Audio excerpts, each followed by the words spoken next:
Ya. Ya, Eh, untuk bagi kalangan para habaib, antum ini percaya atau enggak kalau mereka itu cucu Rasul? enggak. Ya nggak percaya lah orang Enggak percaya. cucunya. Ya, Bang, saya Ubed. nggak percaya. Itu nipu selama ini Kang Iye. Mohon maaf ya Kang Iye. Yang namanya Habib-Habib itu lebih dari 1 abad itu kerjanya nipu umat, ngaku-ngaku cucu Nabi, ngerampas istri orang, ngerampok sejarah, malsuin makam, gitu loh. Ngaku-ngaku cucu Nabi. Mustahil mereka itu cucu Nabi. Haplog grupnya aja G. G itu Yahudi Askenazi. Gitu loh. Nah, kalau persoalan nasabnya memang tidak pernah terkonfirmasi tersambung. Memang soheh nasabnya Bani Ba'alwi itu Habib-Habib itu soheh, anaknya Ubed, cucunya Ubed. Ya, sebentar, Bukan cucunya Bang Andilau. Rasulullah. Sebentar. Ya, Bang Andilau sebentar. Saya begini ya Bang Ye. Ada kemuskilan dari pertanyaan sampean itu. Karena pertanyaan Bang Ye ini diawali dengan mengatakan, Anda ini semua kan muslim ya. Lah apa kaitannya keislaman kita, keimanan kita dengan keabsahan nasab Ba'alawi? Apa kaitannya itu? Kenapa pertanyaan Anda harus didahului dengan kalimat itu? Oke. Ya cuman gini ya, anak ini miris ya, miris. Wallah, semua kalian ini saudara kita muslim, saudara anak juga semua muslim sama. Ya, anak tidak ada akan membedakan kau sama siapapun atau non muslim. Kita ya tidak dianjurkan untuk benci pada seseorang. Loh, Tapi begini, mohon maaf ya, ya, mohon maaf saya potong ya, mohon maaf tanpa mengurangi rasa hormat saya, ya. Kami ini dari awal tadi membaca kitab Bidayatul Hidayah, mendengarkan Kiai Maudi hostnya ini, itu tidak ada membahas tentang kebencian kepada sesama umat Islam atau salah satu di antara kelompok umat Islam, itu nggak ada, Bang Ye.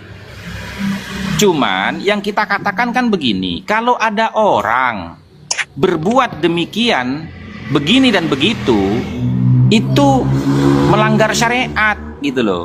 Lalu teman-teman tuh mengatakan, lah kalau Habib gimana? Lah termasuk Habib, siapapun itu, mau Gus, mau Lora, mau Kiai, mau Habib, kalau berbuat seperti ini, itu melanggar syariat. Apakah perkataan seperti itu Anda anggap kebencian? Kan tidak. naam, anak setuju kalau itu ya. Nah, maka dari situ, makanya Anak setuju. Kalau masalah yang ini tadi dibahas, anak setuju. Tapi kalau untuk yang lain-lain, ini kan banyak ini. Bukan yang Ana bahas, bukan untuk yang ini ya. Kalau yang ini, Allah, Ana sendiri paham. Kita meskipun dari bangsa habaib, ya, oknum tetap ada. Siapa yang bilang tidak ada? nah, Untuk melakukan makanya yang kan tadi saya bilang Bang Ye, ya kan, dari mulai Sabang sampai Merauke, dari barat sampai ke timur, bangsa Indonesia ini pasti ada orang-orang yang berbuat nakal, berbuat jahat, tuh pasti ada. Termasuk orang Madura gitu loh. Tapi jangan mengatakan orang Madura suka bikin onar, jangan. Karena kalau mengatakan orang Madura, berarti ini bukan oknum. Kalau orang Madura itu berarti kan sudah menyebutkan suku gitu loh. Ya kan? Tapi kalau menyebutkan ada sebagian orang Madura yang suka bikin onar, nah itu benar. Gitu loh. Ya, Kan saya begitu, nambahin Ye. dikit ya Gus. Jadi gini, Ya. Kang Iye, saya ini di Lampung ya. Di Lampung juga banyak yang namanya pencoleng itu, begal ya kan? Begal motor maksudnya, bukan begal nasab ya, begal motor. Udah itu nyopet gitu. Iya kan? Bahkan ada yang apa namanya pelaku asusila gitu. Banyak juga di Lampung. Tapi persoalannya kan perbedaannya gini, Kang Iye. Kami ya kan yang di Lampung ini nggak ngaku-ngaku cucu Nabi, jadi nggak ngotori nama kanjeng Nabi. Lah kalau Habib-Habib Bani Ba'alwi itu ini yang lagi kita Nah, sorot, sekarang anak tanya, ngaku cucu kami, Nabi, kami. tapi kelakuannya maksiat, itu kan aneh. Bentar, gitu mohon loh, maaf. Kang Ye. Anak anak potong. Kau bilang kami tidak apa namanya mengaku-ngaku cucu Nabi. Emang kau jamaah? Anak tanya. sekarang Bang Andi. Kau jamaah. Jemaah apa maksudnya? Kau dari bangsa kalangan habaib kau? Anak tanya. Bukanlah. Bukan, ya pantas. Jadi jangan bilang kami. Kalau kami Loh, menandakan ya memang itu apa? iya kami itu nggak ngaku-ngaku cucu Nabi, itu bedanya. Jadi gini loh Kang Ye, Oh, saya luruskan iya. ya. Saya luruskan. Kalau ada, iya kan, siapapun itu pelaku maksiat, itu kan hukumnya haram yang namanya kemaksiatan. Secara hukum positifnya itu dipidana, iya kan? Tetapi bagaimana menurut Kang Iye, ada orang ngaku cucu Nabi, tapi pelaku sodomi, gembong PKI, ngerampok sejarah, ngerampas istri orang. Menurut Kang Iye gimana? Pantas nggak? Itu kan mencederai nama agung Kanjeng Nabi. Apa kata umat di luar Islam? Oh, cucunya aja seperti ini, tukang sodomi, ngerampas istri orang. Bagaimana dengan enjitnya? Ini bahayanya Kang Iye. Paham nggak? Ya, oke. Yang Anda maksud itu siapa kalau boleh tahu? Ana pengen Ya, tahu. begini, Siapapun yang ngaku-ngaku izin cucu saya Nabi, bicara ya. tapi pelaku maksiat, Bang Andi, itu yang bikin rusak nama Kanjeng Nabi. Bang Andi, ini mohon untuk uskud dulu sebentar, maukuf dulu sebentar. Siap. Saya ingin menyampaikan Oke, begini sebagai host begini ya. Jadi pembahasan dari tadi itu adalah tentang masalah ulama su, ya kan? Kemudian melebar sampai detik ini yang kemudian dipertanyakan oleh Ye tadi, ya Ye. Jadi kalau memang masalah ada narasi-narasi kebencian ataupun misalnya ada kata-kata yang tidak sopan, itu ada sebabnya Ye. Karena secara faktual saja, saya secara objektif ya, seperti itu. Jadi tidak akan pernah timbul suatu permasalahan kalau tidak ada sebabnya Ye. Seperti itu. Kalangan antum ini sejak mulai dari awal-awal membumingnya para habaib di Indonesia ini, itu sejak, kalau saya yang tahu itu sejak awal dari 2004 mereka menyebarkan Maulid Simtud Doror dimanapun, walaupun sebelumnya ada yang membaca itu. Kemudian kalangan antum ini berkembang kemana-mana sehingga didominasi oleh kalangan antum. Akan tetapi berjalan dengan seiringnya waktu. Kemudian ketika berafiliasi terhadap politik, kemudian ada kelompok-kelompok dari kalangan antum ini di atas mimbar-mimbar ceramahnya sangat mendiskreditkan dan mendegradasi serta banyak mencaci. Baik dari segi fisik, kemudian ideologi. Ada kata-kata kotor yang tidak pantas untuk disampaikan terhadap ulama-ulama Nusantara, terutama tokoh-tokoh agama dan bangsa. Nah, kemudian selain daripada itu, kalau sifat dan perbuatan secara individu itu masih bisa ditoleransi. Akan tetapi ini bentuknya struktur dan masif, Ye. Anda tahu sendiri tentunya. Jadi Anda sebagai orang yang punya pikiran yang cemerlang dan intelektual yang standar, ya harus objektif di dalam menilai.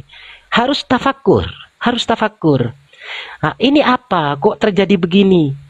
Selain daripada walan tardu ankal yahud walan nasara hatta tattabi'a millatahum ini, tapi ada unsur-unsur tertentu sehingga gejolak ini tidak bisa dibendung oleh siapapun kecuali orang-orang yang punya wewenang dan duduk bersama untuk menyelesaikan masalah ini.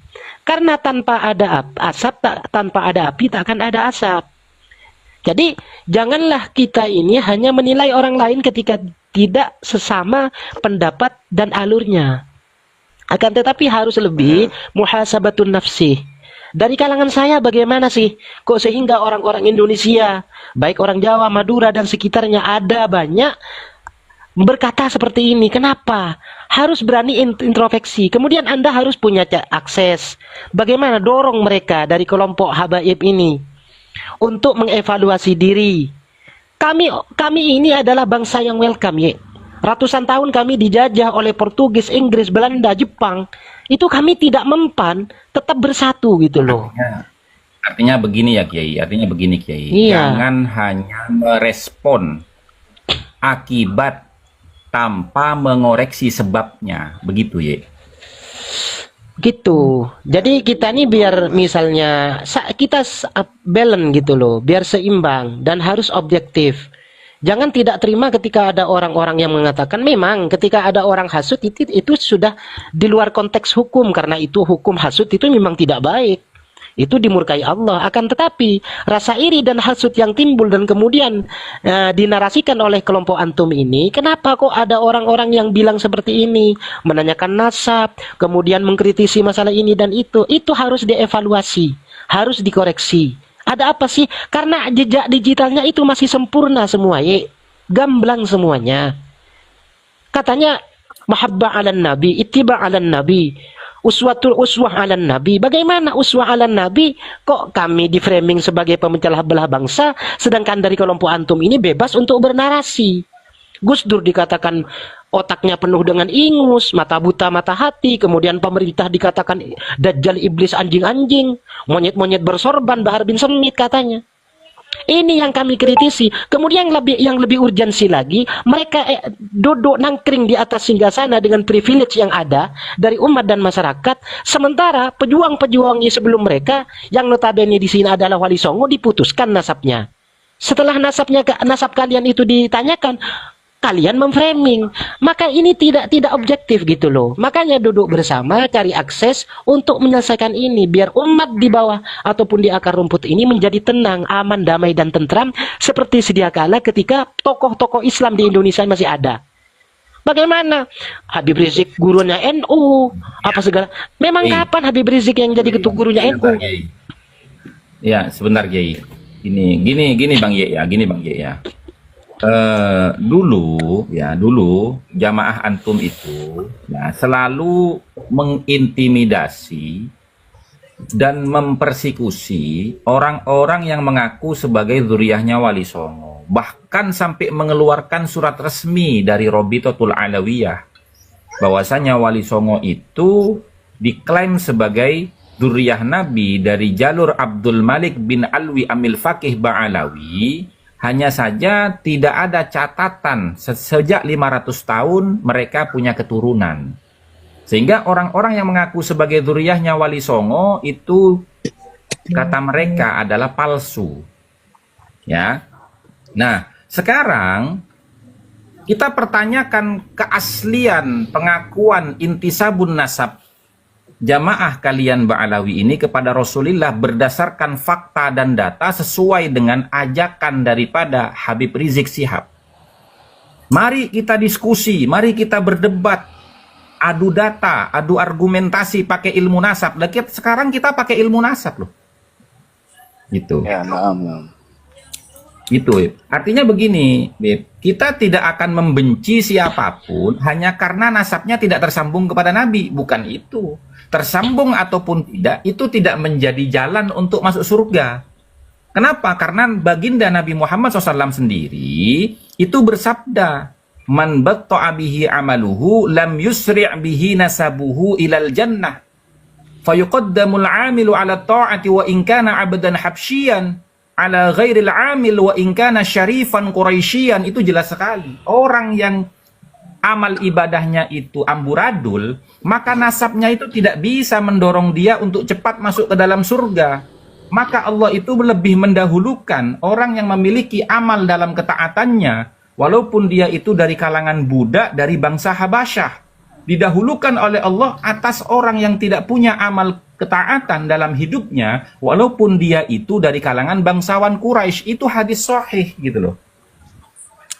Bahkan Habib Abdullah bin Alwi Al-Haddad di dalam kitabnya Nasaihud Diniyah wal Wasayal Imaniyah itu mengatakan bahwasanya faja'alal karamata indahu bittaqwa, maka Allah telah menjadikan kemuliaan di sisinya itu bittaqwa, hanya berdasarkan ketakwaannya, la bil ansab, bukan berdasarkan nasabnya, wala bil amwal, bukan berdasarkan harta bendanya, wala bi syai'in akhar, dan bukan yang lain-lain daripada nasab dan harta benda termasuk kedudukan dan jabatan. Kan begitu.